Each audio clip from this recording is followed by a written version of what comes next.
नमस्कार मित्रांनो, तुमचे स्वागत आहे आमच्या ओनली जी के अकॅडमी या यूट्यूब चॅनलमध्ये। मित्रांनो, आगामी तलाठी भरतीसाठी तुम्ही सर्वजण जोमाने तयारी करत असालच। या परीक्षेत यश मिळवण्यासाठी मागील वर्षाच्या प्रश्नपत्रिका सोडवणे हे अत्यंत महत्त्वाचे आहे। आजच्या या व्हिडिओमध्ये आपण तलाठी भरती परीक्षेसाठी अत्यंत संभाव्य आणि महत्त्वाचे प्रश्न सविस्तर स्पष्टीकरणासह पाहणार आहोत। हा व्हिडिओ शेवटपर्यंत नक्की पहा, कारण यातील बरेच प्रश्न हे परीक्षेत वारंवार विचारले जातात। विद्यार्थी मित्रांनो, व्हिडिओ सुरू करण्यापूर्वी माझी एक छोटीशी विनंती आहे। जर तुम्ही अजूनही आमच्या चॅनलला सबस्क्राइब केले नसेल तर आताच खाली दिलेल्या लाल बटनावर क्लिक करून चॅनलला सबस्क्राइब करा आणि शेजारील बेल आयकॉनला नक्की दाबा। यामुळे तलाठी भरतीशी संबंधित सर्व नवीन अपडेट्स, सर्व पेपर्स आणि महत्त्वाचे व्हिडिओ तुमच्यापर्यंत सर्वात आधी पोहोचतील। चला तर मग वेळ न घालवता आजच्या प्रश्नपत्रिकेला सुरुवात करूया। बघा तर आपला प्रश्न काय आहे। 1890 मध्ये खालीलपैकी कोणी बडोद्यात तंत्र शिक्षणासाठी कला भवन नावाची संस्था स्थापन केली। 1890 मध्ये दिलेल्या पर्यायांपैकी कोणी बडोद्यामध्ये तंत्र शिक्षणासाठी कला भवन या नावाची संस्था स्थापन केली। तर पर्याय दिलेले आहेत दादाभाई नौरोजी, न्यायमूर्ती महादेव गोविंद रानडे, पर्याय 3 लोकमान्य टिळक आणि पर्याय 4 आहे महाराज सयाजीराव गायकवाड। तर दिलेल्या पर्यायांपैकी योग्य उत्तर तुम्ही कमेंट करायचं आहे। बघा, प्रश्नाचं बरोबर उत्तर आहे महाराज सयाजीराव गायकवाड। पर्याय क्रमांक 4 उत्तर का आहे महाराज सयाजीराव गायकवाड। 1890 मध्ये महाराज सयाजीराव गायकवाड यांनी बडोद्यामध्ये तंत्र शिक्षणासाठी कला भवन या नावाची संस्थाही स्थापन केली होती। बघा, प्रश्न 2 आहे, झाडाचे वय निश्चित करण्यासाठी कोणते दृष्टिकोन अस्तित्वात आहेत। तर बघा, पर्यायांपैकी उत्तर का आहे झाडाचे वय निश्चित करण्यासाठी कोणते दृष्टिकोन हे अस्तित्वात आहे। तर पर्याय आहेत बघा, झाडाच्या खोडातील वलयांची संख्या, पर्याय 2 झाडावरील पानांची संख्या, पर्याय 3 झाडांची उंची आणि पर्याय 4 त्यांच्या आकारांवर आधारित। तर उत्तर का आहे बघा, तुमचं बरोबर उत्तर तुम्ही कमेंटमध्ये कमेंट करायचं आहे। झाडाचे वय निश्चित करण्यासाठी कोणते दृष्टिकोन अस्तित्वात आहेत। तर उत्तर का आहे बघा, उत्तर आहे पर्याय क्रमांक 1 झाडाच्या खोडातील वलयांची संख्या। हा दृष्टिकोन झाडाचे वय निश्चित करण्यासाठी आपण अस्तित्वात आहे। तर बघा, झाडांचा बुंदा कापल्यावर जे वलय त्यावर दिसतात त्यावरून झाडांचे वय हे समजते। बघूयात पुढचा प्रश्न, खालीलपैकी कोणता ईमेल संदेशाचा एक भाग आहे। तर कोणता ईमेल हा संदेशाचा एक भाग आहे। बघा, या प्रश्नाचं उत्तर सर्वांना यायला पाहिजे। हा प्रश्न तलाठी भरती शिफ्ट 3 मध्ये 2023च्या शिफ्ट 3 मध्ये हा विचारण्यात आलेला आहे। बघा, उत्तर आहे त्या अगोदर आपण पर्याय बघूयात। मेसेज, पर्याय 2 हेडर, पर्याय 3 ॲड्रेस, पर्याय 4 फुटर। तर दिलेल्या पर्यायांपैकी कोणता ईमेल हा संदेशाचा एक भाग आहे। तर उत्तर आहे पर्याय क्रमांक 1 मेसेज। मेसेज हा ईमेल या संदेशाचा एक भाग आहे।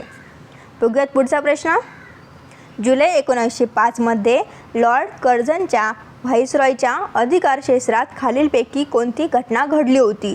पर्याय आहेत बंगालची फाळणी, पर्याय 2 पिट्स इंडिया अधिनियम मंजूर झाला, पर्याय 3 भारतीय राष्ट्रीय काँग्रेस फुटली आणि पर्याय 4 आहे सर्वोच्च न्यायालयाची स्थापना। तर दिलेल्या पर्यायांपैकी जुलै 1905 मध्ये लॉर्ड कर्झनच्या व्हाईसरॉयच्या अधिकार क्षेत्रात कोणती घटना घडली होती। तर उत्तर काय आहे बघा, उत्तर आहे बंगालची फाळणी। बंगालची फाळणी ही घटना लॉर्ड कर्झनच्या व्हाईसरॉयच्या अधिकार क्षेत्रात घडली होती। 1905ला बंगालची फाळणी झाली, 1911ला बंगालची फाळणी ही रद्द झाली होती। पुढचा प्रश्न बघूयात, भारतीय राज्यघटनेत समाविष्ट करण्यासाठी स्वर्णसिंग समितीने किती मूलभूत कर्तव्ये सुचवली होती।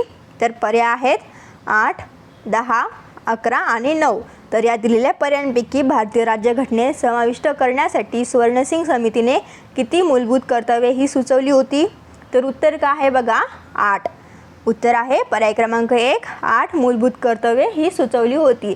स्वर्णसिंग समितीने मूळरित्या 8 मूलभूत कर्तव्ये सुचवली होती। नंतर नव्याने काही मूलभूत कर्तव्ये टाकण्यात आले। 11वे कर्तव्य बालकांना 6 ते 14 पालकांनी शिक्षणाच्या संधी उपलब्ध करून देणे। बघूयात पुढचा प्रश्न, 2011च्या जनगणनेनुसार भारतातील पुरुषांमधील साक्षरता दर किती आहे। तर किती आहे बघा, पर्याय आहे 82.14%, 72.14%, 92.14% आणि 52.14%। दिलेल्या पर्यायांपैकी 2011च्या जनगणनेनुसार भारतातील पुरुषांमधील साक्षरता दर किती आहे? तर बघा उत्तर आहे पर्याय क्रमांक 1 82.14%. 2011 जनगणना विस्तारित स्वरूपात ही आहे. तर त्या जनगणनेनुसार 2011च्या 82.14% एवढा पुरुषांमधील साक्षरता दर हा आहे. पुढचा प्रश्न आहे राजस्थान. बघा प्रश्न काय आहे? राजस्थान राज्यात भरती परीक्षांमध्ये अयोग्य माध्यमांचा वापर प्रतिबंधित करण्यासाठी असलेल्या कायद्याचे नाव काय आहे? जो स्पर्धा परीक्षातील अयोग्य माध्यमांचा वापराचा धोक्याला आळा घालण्यासाठी पारित करण्यात आला आहे. तर बघा काय आहे उत्तर? दिलेल्या पर्यायांपैकी उत्तर काय आहे? राजस्थान सार्वजनिक परीक्षा अयोग्य माध्यमांना प्रतिबंध अधिनियम 2023.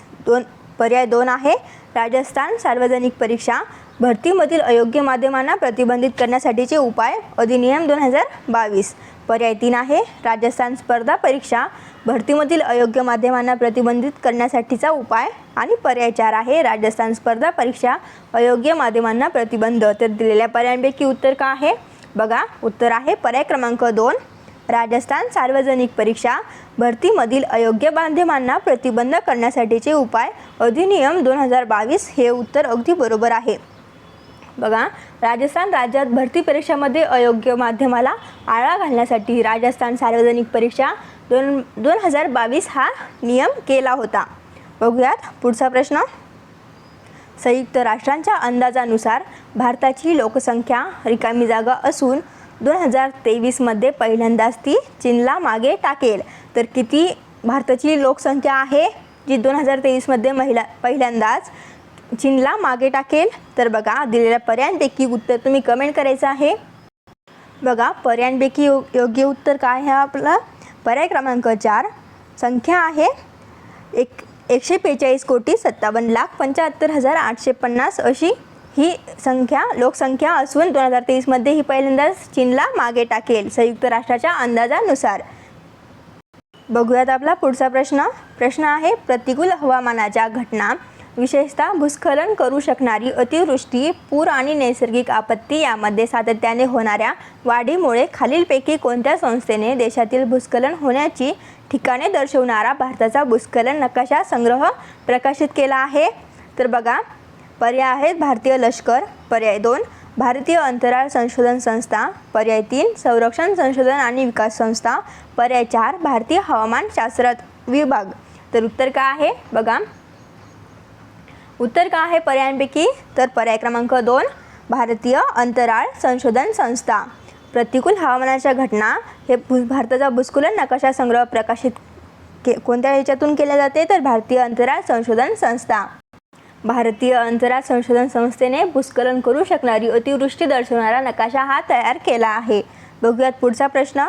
भारतातील खालीलपैकी कोणत्या प्रदेशात तापमानामध्ये कमालीची तफावत आढळते? तर पर्याय आहेत पश्चिम घाट, पर्याय 2 दख्खनचे पठार, पर्याय 3 गंगेचे मैदान आणि पर्याय 4 समुद्र तटीय भाग. तर उत्तर काय आहे? बघा प्रश्न आहे आपला भारतातील खालीलपैकी कोणत्या प्रदेशात तापमानात कमालीची तफावत ही आढळते? तर पर्यायांपैकी उत्तर काय आहे? तर उत्तर आहे गंगेचे मैदान.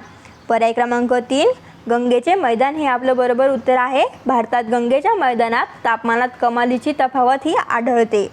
पुढचा प्रश्न आहे माहितीचा अधिकार अधिनियम 2005च्या कोणत्या कलमात पृथक्करणीयता बद्दल उल्लेख आहे? तर पर्याय आहेत कलम 10, पर्याय 2 कलम 11, पर्याय 3 कलम 9 आणि पर्याय 4 आहे कलम 8. तर उत्तर काय आहे? माहितीचा अधिकार अधिनियम 2005च्या कोणत्या कलमामध्ये पृथक्करणीयता बद्दल उल्लेख आहे? तर उत्तर काय आहे? बघा पर्याय क्रमांक 1 कलम 10 मध्ये RTI ॲक्ट 2000 नुसार कलम 10 ही पृथक्करणीयता आहे, कलम 11 ही त्रयस्थ पक्ष आहे, कलम 9 माहिती नकार देण्याची कारणे आणि कलम 8 आहे बघा माहिती प्रकट करण्याचा अपवाद. तर आपलं उत्तर आहे पर्याय क्रमांक 1 कलम 10. पुढचा प्रश्न बघूयात. दुसरी ईशान्य ऑलिम्पिक क्रीडा स्पर्धा 2022 खालीलपैकी कोणत्या राज्याने आयोजित केली होती? तर उत्तर काय असेल? पर्याय आहेत अरुणाचल प्रदेश, पर्याय 2 मेघालय, पर्याय 3 मणिपूर, पर्याय 4 मिझोराम. दुसरी ईशान्य ऑलिम्पिक क्रीडा स्पर्धा 2022 ही खालीलपैकी कोणत्या राज्याने आयोजित केली होती? उत्तर का आहे? मेघालय. पर्याय क्रमांक 2 उत्तर आहे आपलं मेघालय. दुसरी ईशान्य ऑलिम्पिक क्रीडा स्पर्धा 2022 ही मेघालय या राज्याने आयोजित केली होती.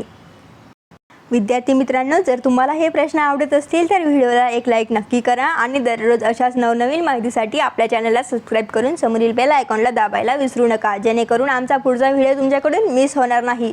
तर बघूयात आपला पुढचा प्रश्न आहे, जैन पंथांना रिकामी जागा आणि रिकामी जागा या नावाने ओळखले जाते. तर जैन पंथांना कोणत्या दोन नावांनी ओळखले जाते? तर बघा, पर्याय आहेत नामधारी आणि निरंकारी. पर्याय 2 सुन्नी आणि शिया. पर्याय 3 दिगंबर आणि श्वेतांबर. पर्याय 4 शाक्त आणि शैव. तर पर्यायांपैकी उत्तर काय आहे?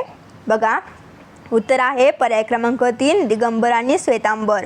जैन पंथांना दिगंबर आणि श्वेतांबर या नावाने ओळखले जाते. बघा, जैन पंथात दिगंबर म्हणजेच काय असतो? तर अंगावर कोणतेही वस्त्र घालत नाही, तो म्हणजे दिगंबर. आणि श्वेतांबर काय आहे? तर पांढरे शुभ्र कपडे घालतात, यांना काय म्हणतात? तर श्वेतांबर. बघा, संपूर्ण आकाश म्हणजे वस्त्र. जैन पंथामध्ये दिगंबर आणि श्वेतांबर या नावाने जैन पंथांना ओळखले जाते. पुढचा प्रश्न बघूयात. प्रश्न आहे, एप्रिल 2022 भारतीय तटरक्षक दल ICG ने राष्ट्रीय तेल गळती आपत्ती आकस्मिकता योजना NOSDCP नुसार नॅट्रोप्लेक्स विल या राष्ट्रीय स्तरावरील 2 दिवसीय प्रदूषण प्रतिसाद सरावाच्या 8व्या आवृत्तीचे आयोजन कोठे केले आहे? पर्याय काय आहे? मुरगाव, तुतीकोरीन, कोची आणि पर्याय 4 विशाखापट्टणम. तर दिलेल्या पर्यायांपैकी उत्तर काय आहे? बघा, उत्तर आहे पर्याय क्रमांक 1 मुरगाव.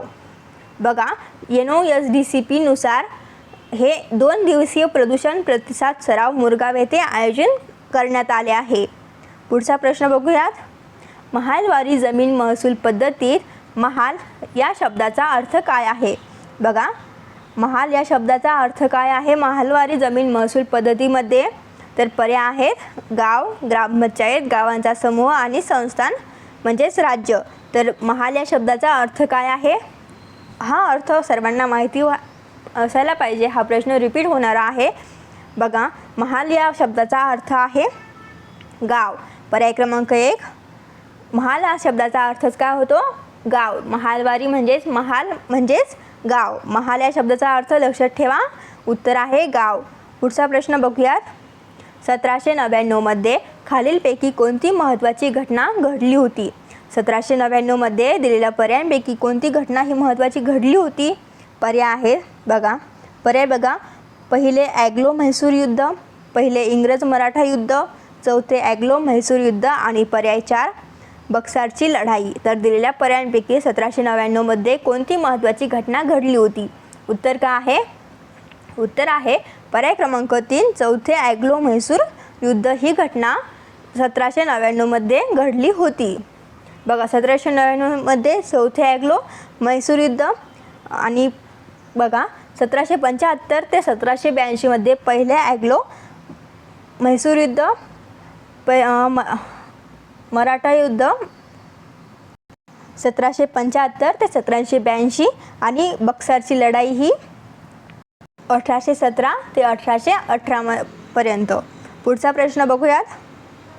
रिकामी जागा यांना भारतीय राष्ट्रवादीचे प्रेषित असे म्हटले जाते. तर कोणाला भारतीय राष्ट्रवादाचे प्रेषित असे म्हटले जाते? बघा, पर्याय आहेत दादाभाई नौरोजी, रवींद्रनाथ टागोर, अरविंद घोष आणि जवाहरलाल नेहरू. तर दिलेल्या पर्यायांपैकी उत्तर काय आहे? उत्तर आहे अरविंद घोष. अरविंद घोष यांना भारतीय राष्ट्रवादीचे प्रेषित असे म्हटले जाते. अरविंद घोष हे जहालवादी नेते होते. संपूर्ण स्वराज्याची मागणी त्यांनी केली होती. यांना भारतीय राष्ट्रवादाचे प्रेषित असे म्हटले जाते. बघूयात पुढचा प्रश्न. भारतीय संविधानात कोणता अनुच्छेद हा संसदेला एक नवीन राज्य निर्माण करण्याचा एकमेव अधिकार देतो, जो स्पष्टपणे दर्शवतो की भारतीय संविधान हे विशिष्ट संघराज्य वैशिष्ट्यांसह एकात्मक स्वरूपाचे आहे? तर अनुच्छेद कोणता आहे? बघा, पर्याय आहेत अनुच्छेद 2, अनुच्छेद 4, अनुच्छेद 5 आणि अनुच्छेद 3. तर दिलेल्या पर्यायांपैकी आपलं उत्तर का आहे? बघा, उत्तर का आहे? अनुच्छेद 2. पर्याय क्रमांक 1, अनुच्छेद 2 हा भारतीय संविधानातील संसदेला एक नवीन राज्य निर्माण करण्याचा एकमेव अधिकार देतो, जो स्पष्टपणे दर्शवतो की भारतीय संविधान हे विशिष्ट संघराज्य वैशिष्ट्यांसह एकात्मक स्वरूपाचे आहे. अनुच्छेद 2 हा संसद एक नवीन राज्य निर्माण करण्याचा अधिकार देतो, तर अनुच्छेद 3 नवीन राज्य सामील करणे, सीमा बदलणे याची अधिकार देतो. पुढचा प्रश्न बघूयात. खालीलपैकी कोणत्या समाजसुधारकाने शांताबाई नावाच्या आपल्या विधवा मुलीचा पुनर्विवाह लावून दिला होता? पर्याय काय आहेत? विष्णुशास्त्री चिपळूणकर, रामकृष्ण गोपाळ भांडारकर, पर्याय 3 विष्णुबुवा ब्रह्मचारी आणि पर्याय 4 गोपाळ गणेश आगरकर. तर दिलेल्या पर्यायांपैकी कोणत्या समाजसुधारकाने शांताबाई नावाच्या आपल्या विधवा मुलीचा पुनर्विवाह लावून दिला होता? उत्तर का आहे? तर उत्तर आहे पर्याय क्रमांक 2 रामकृष्ण गोखळे भांडारकर. रामकृष्ण गोपाळ भांडारकर यांनी शांताबाई नावाच्या विधवा मुलीचा पुनर्विवाह लावून दिला होता. पुढचा प्रश्न बघूयात. नागरिकत्व अधिनियम 1955 नुसार खालीलपैकी कोणत्या मार्गाने एखादी व्यक्ती भारताचे नागरिकत्व गमावू शकते? तर बघा, ए आहे त्याग, बी समाप्ती आणि सी वचनाद्वारे. तर नागरिकत्व अधिनियम 1955 नुसार या 3 मार्गाने एखादी व्यक्ती भारताचे नागरिकत्व गमावू शकते का? तर दिलेल्या पर्यायांपैकी उत्तर का आहे? बघा, उत्तर तुमचं कमेंट करा. तर उत्तर आहे पर्याय क्रमांक 4 ए, बी आणि सी हे तिन्हीही मार्ग योग्य आहेत. त्यागानुसार, समाप्ती आणि वंचनाद्वारे या 3ही मार्गाने एखादी व्यक्ती भारताचे नागरिकत्व हे गमावू शकते. नागरिकत्व अधिनियम 1955 नुसार नागरिकत्व 3 पद्धतीने गमावता येते: त्याग, समाप्ती आणि वचनाद्वारे. बघूयात पुढचा प्रश्न. 28 डिसेंबर 2022 रोजी कोणत्या ठिकाणी भारतीय लष्कराने झोन 3 भूकंप विनिर्देश आणि जवानांसाठी हरित इमारत मानकांचे अनुपालन करून आपल्या पहिल्या 3D मुद्रित आपत्ती प्रतिरोधक घराच्या युनिट संचलनाचे disaster resilient house dwelling unit structure उद्घाटन केले? 3D मुद्रित आपत्ती प्रतिरोधक. तर उत्तर का आहे? पर्यायांपैकी उत्तर तुमचं कमेंट करायचं आहे तुम्ही. पर्याय आहेत बघा, Akhnoor cantonment, Jodhpur cantonment, Jalandhar cantonment आणि अहमदाबाद कॅन्टोन्मेंट. तर उत्तर का आहे? बघा, पर्यायांपैकी उत्तर आहे अहमदाबाद कॅन्टोन्मेंट. पर्याय क्रमांक 4 उत्तर आहे अहमदाबाद कॅन्टोन्मेंट. पहिल्या 3D मुद्रित आपत्ती प्रतिरोधक घराच्या युनिट संचलनाचे उद्घाटन या ठिकाणी झाले. बघूयात पुढचा प्रश्न. जीवनचक्र पूर्ण करण्यासाठी जमीन आणि पाण्याच्या संयोगाची आवश्यकता असलेला विशिष्ट वनस्पती गट कोणता आहे? पर्याय आहेत ब्रायोफायटा, टेरिडोफायटा, ब्रायोफायटा आणि अनावृत बीज म्हणजेच जिम्नोस्पर्म. तर दिलेल्या पर्यायांपैकी जीवनचक्र पूर्ण करण्यासाठी जमीन आणि पाण्याच्या संयोगाची आवश्यकता असलेला विशिष्ट वनस्पतीचा गट कोणता आहे? तर बघा, उत्तर आहे पर्याय क्रमांक 3 ब्रायोफायटा. ब्रायोफायटा म्हणजे भूचर वनस्पती, म्हणजेच मूळ, खोड, पान नसतात, मुलाव असतात, त्यामुळे विशिष्ट वनस्पतीचा गट आहे ब्रायोफायटा. जीवनचक्र पूर्ण करण्यासाठी जमीन आणि पाण्याच्या संयोगाची आवश्यकता असलेला गट आहे ब्रायोफायटा. उत्तर पर्याय क्रमांक 3 हे आपलं बरोबर उत्तर आहे. पुढचा प्रश्न बघूयात. प्रश्न दिलेला आहे बघा. 2022 मध्ये खालीलपैकी कोणत्या राज्याने राष्ट्रीय पशुधन मिशन अंतर्गत शेतकऱ्यांसाठी रुरल बॅकयार्ड पिगरी स्कीम हा एक प्रमुख कार्यक्रम सुरू केला आहे? पर्याय आहेत 1 मणिपूर, पर्याय 2 मेघालय, पर्याय 3 केरळ, पर्याय 4 पश्चिम बंगाल. तर उत्तर काय आहे पर्यायांपैकी? उत्तर आहे मेघालय. पर्याय क्रमांक 2 मेघालय हे आपलं बरोबर उत्तर आहे. Rural backyard piggery scheme Meghalaya हे हा प्रमुख कार्यक्रम सुरू केला आहे मेघालय या राज्याने.